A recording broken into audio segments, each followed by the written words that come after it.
Ngon gì đây? Nó cái con nào ngon gì?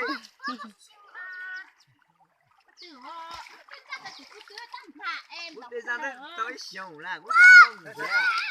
Đó. Cút ra ngon gì đó tôi xỉu là. Chẳng lên đi á, mày dân rồi.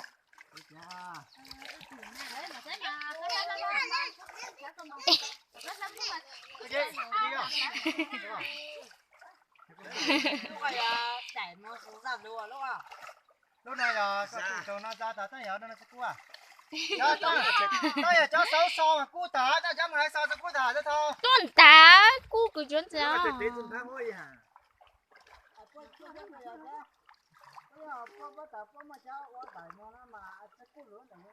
Cua à, cha cua à.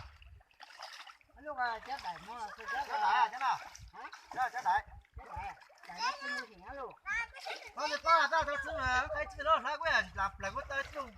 Quên thay cáiตัวđó cái kéo để ra cua à. Tháng số kia con mà tháng, tu lô lô con làm đó ha.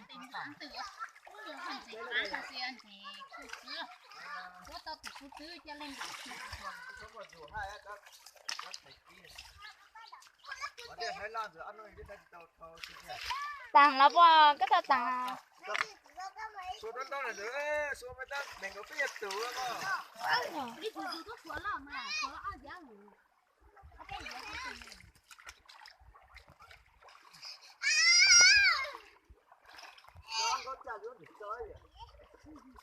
Rồi, rồi, nhặt cá cho, nhặt cá thì mới chơi. Nhặt cá rồi thì mới chơi đâu mà. Chơi con mới ra hay cái nhăn nó.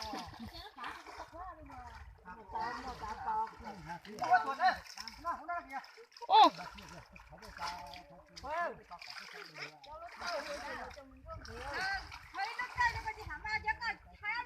Hoa mua nó ta cái gì mà hoa?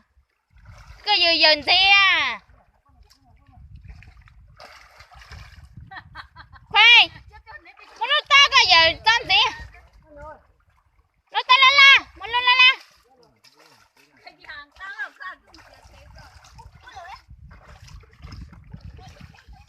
Chồng cha đi năng à, cái nào bảo rồi, giờ mua giờ lưu tôi cũng quên thế.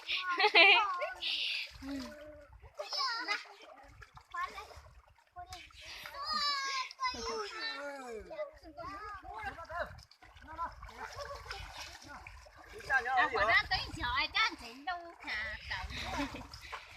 Nó ba này của lũ sổ nào hay gì?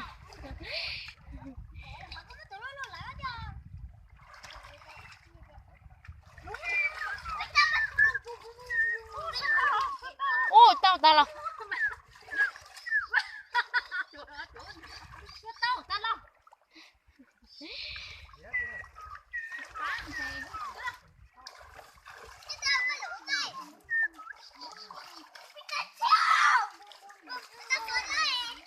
Lo là.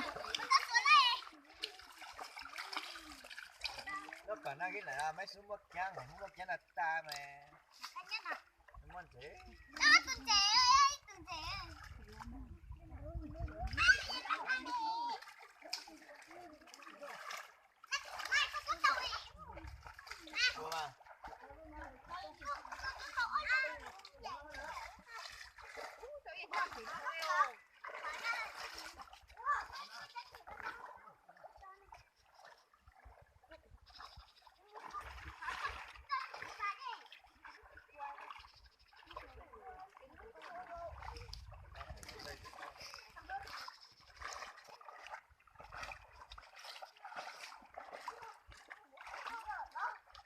Tama na dyan. Nasa ba? Dito ah.